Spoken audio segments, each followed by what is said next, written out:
মহালয়ার দিনে এই কাজগুলি ভুলেও করবেন না, বলছে জ্যোতিষশাস্ত্র। নমস্কার বন্ধুগণ, আজকের এই ভিডিওটিতে আমি মহালয়া নিয়ে খুবই মূল্যবান বাস্তুশাস্ত্রের কথা বলবো, যা আপনাদের জানা খুবই প্রয়োজন।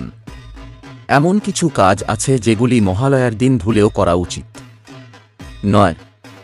তাছাড়া মহালয়ার ভোরের তর্পণ নিয়ে তথ্য বলল, যা আপনাদের জানা খুবই প্রয়োজন। তাই আজকের এই মূল্যবান ভিডিওটি অবশ্যই শেষ পর্যন্ত দেখবেন এবং কমেন্টে জয় মা দুর্গা। তাছাড়া ভিডিওটি নিজের বন্ধু বান্ধব তথা আত্মীয় স্বজনদের সঙ্গে অবশ্যই শেয়ার করবেন, যাতে ওনারা উপকৃত হতে পারেন। আর মাত্র কয়েকদিন, 2 অক্টোবর মহালয়া। পিতৃপক্ষের শেষ হয়ে দেবীপক্ষের শুরুর দিনটিতে পিতৃপুরুষের উদ্দেশ্যে গঙ্গায় তর্পণ করবেন বহু মানুষ। আশ্বিন মাসের কৃষ্ণপক্ষের প্রতিপদ থেকে পিতৃপক্ষ শুরু হয়। এই একপক্ষকাল মানে 5 দিন পর লোকগত বিদেহী আত্মার স্মরণে বিভিন্ন আচার অনুষ্ঠান করেন হিন্দুরা। কিন্তু জানেন কি, এদিন কয়েকটি কাজ করলে আপনার জীবনে ঘনিয়ে আসতে পারে দুর্যোগ।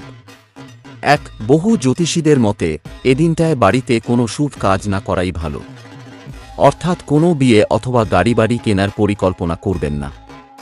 2 আবার এই দিন ক্ষৌরকর্ম অর্থাৎ চুল দাড়ি কাটা উচিত নয়, তবে যিনি তর্পণ করবেন এটা কেবল তাঁর ক্ষেত্রেই প্রযোজ্য। পাশাপাশি ধূমপান কিংবা মদ্যপানও করা চলবে না। 3 এদিন আমিষ খাবেন না, নিরামিষই খান। এমনকি প্রিয়জনের ছবির সামনেও আমিষ খাবার দেবেন না। কাউকে ধার দেবেন না, মাটিতে গর্ত খুঁড়বেন না। 4 খেয়াল রাখবেন, আজ যেন কোনো ভিক্ষুক খালি হাতে না ফিরে যান। তাকে অবশ্যই কিছু না কিছু দিন। সেই সঙ্গেই গরিব মানুষদের বস্ত্র বা খাদ্য দান করলেও তা শুভ বলে ধরা হয়। এবার জেনে নেওয়া যাক মহালয়ায় কোন কাজ অবশ্যই করা উচিত। 1 বেশ ভোরবেলা এদিন ঘুম থেকে উঠে পড়ুন। 2 পিতৃপুরুষের উদ্দেশ্যে তর্পণ যারা করবেন তারা অবশ্যই ধুতি পরবেন। পারলে ভোরবেলায় যান গঙ্গার ঘাটে, অবশ্যই খালি পেটে তর্পণ করবেন। 3 যারা তর্পণ করতে পারবেন না তারা পিতৃপুরুষের ছবিতে মাল্যদান করে প্রিয় খাবার দিতে পারেন। 4 পারলে এই দিনটিতে দান ধ্যান করুন। দরিদ্রদের খাবার কিংবা পোশাক দিতেই পারেন। 5 পশু পাখিদের খাবার খাওয়াতে পারেন। 6 বিষ্ণুর নাম জপ করতে পারেন। এছাড়া রামায়ণ, মহাভারত অথবা গীতা পাঠ করতে পারেন। মহালয়ার ভোরে তর্পণ আজও নেমে আসে পূর্বপুরুষের আত্মারা। তর্পণ শব্দটির সঙ্গে আমরা সবাই কম বেশি পরিচিত। আর মহালয়ার দিন প্রচুর মানুষকে গঙ্গাঘাটে তর্পণ করতেও দেখা যায়। প্রাচীনকাল থেকেই এই সময় প্রয়াত পূর্বপুরুষের আত্মা পৃথিবীর খুব কাছে বিরাজ করে বলে বিশ্বাস। তাই এ সময় যদি তর্পণ করা হয় তবে উদ্দেশ্য সফল হয় বলে সবাই মনে করেন। আশ্বিন মাসের কৃষ্ণপক্ষের প্রতিপদ থেকে পিতৃপক্ষ শুরু হয়। এই একপক্ষকাল মানে 5 দিন পর লোকগত বিদেহী আত্মার স্মরণে বিভিন্ন আচার অনুষ্ঠান করেন হিন্দুরা। জানা যায় তর্পণ শব্দটি এসেছে ত্রুপ থেকে। এর মানে সন্তুষ্ট করা। ভগবান, ঋষি ও পূর্বপুরুষের আত্মার উদ্দেশ্যে জল নিবেদন করে তাদের সন্তুষ্ট করাকে তর্পণ বলা হয়। ভগবান ও পূর্বপুরুষের আত্মার নাম উচ্চারণ করে তাদের কাছে সুখ শান্তির প্রার্থনা করা হয়। পিতৃ ও মাতৃ তর্পণের সময় জল, তিল, চন্দন, তুলসী পাতা ও ত্রিপত্রী আর অন্যান্য তর্পণের সময় তিলের পরিবর্তে ধান বা যব ব্যবহার করা হয়। আর চন্দন, তিল ও যব না থাকলে কুরুক্ষেত্র মন্ত্র পাঠের জলে তুলসী পাতা দিয়ে তর্পণ করতে হয়। এর মধ্যে তিল তর্পণ মানে জল ও তিল একসঙ্গে নিয়ে পূর্বপুরুষের আত্মার উদ্দেশ্যে নিবেদন করতে হবে। পিতৃতর্পণের সময় অবশ্যই তিল ব্যবহার করতে হবে, আর তা কালো তিল হতে হবে। তিল না থাকলে শুধু কুরুক্ষেত্র মন্ত্র পাঠের জলে তুলসী পাতা দিয়া তর্পণ করতে হবে। সনাতন ধর্মের ইতিহাস অনুযায়ী সূর্য কন্যা রাশিতে প্রবেশ করলে পিতৃপক্ষের সূচনা হয়। মানুষের বিশ্বাস এ সময় পূর্বপুরুষরা পিতৃলোক ছেড়ে করে তাদের উত্তরপুরুষদের বাড়িতে অবস্থান করেন। পরে সূর্য বৃশ্চিক রাশিতে প্রবেশ করলে তাঁরা পুনরায় পিতৃলোকে ফিরে যান। পিতৃগণের অবস্থানের প্রথম পক্ষে তাঁদের উদ্দেশ্যে তর্পণ করতে হয়। মহালয়া পক্ষের 15টি তিথি আছে।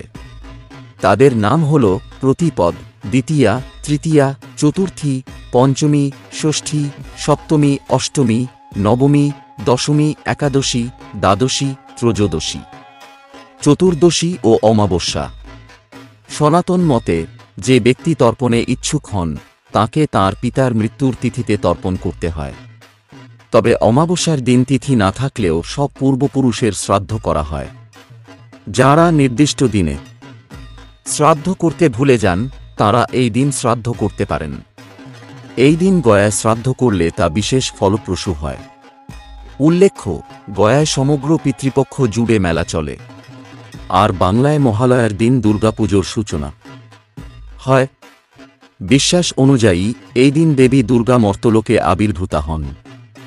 মহালয়ার দিন অতি প্রত্যুষে চণ্ডীপাঠ করার রীতি রয়েছে। আশ্বিন শুক্লা প্রতিপদ তিথিতে দৌহিত্ররা মাতামহের তর্পণ করেন। পৌরাণিক বিশ্বাস, পিতৃপক্ষের সময় পূর্বপুরুষরা পাখির রূপ ধরে নেমে আসে পৃথিবীতে। এমন পরিস্থিতিতে তাদের কোনোভাবেই অসন্তুষ্ট করা উচিত নয়। অতঃপর পিতৃপক্ষের এই বিশেষ সময়ে পশু পাখিদের সেবা করার বিধানও রয়েছে। হিন্দু শাস্ত্রে মহাভারত অনুযায়ী কর্ণের মৃত্যু হলে তাঁর আত্মা স্বর্গে গমন করছিল। সেখানে তাকে সোনা ও রত্ন খাদ্য হিসেবে দেওয়া হয়।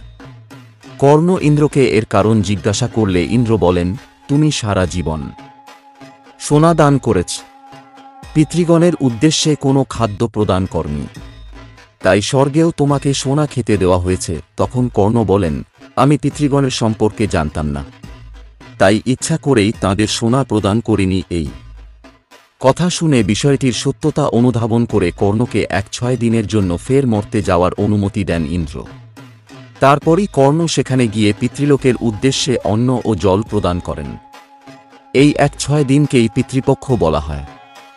অনেকে আবার বলেন ইন্দ্র না জন কর্ণকে মর্তে যাওয়ার অনুমতি দিয়েছিলেন।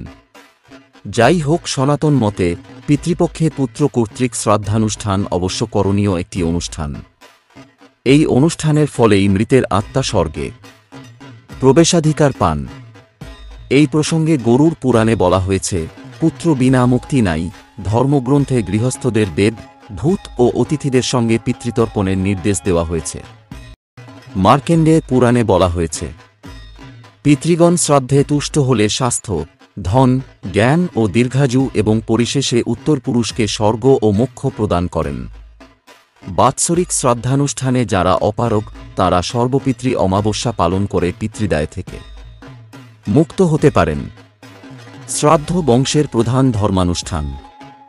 এই অনুষ্ঠানে পূর্ববর্তী 3 পুরুষের উদ্দেশ্যে পিণ্ড ও জল প্রদান করা হয়, তাদের নাম উচ্চারণ করা হয় এবং গোত্রের পিতাকে স্মরণ করা হয়।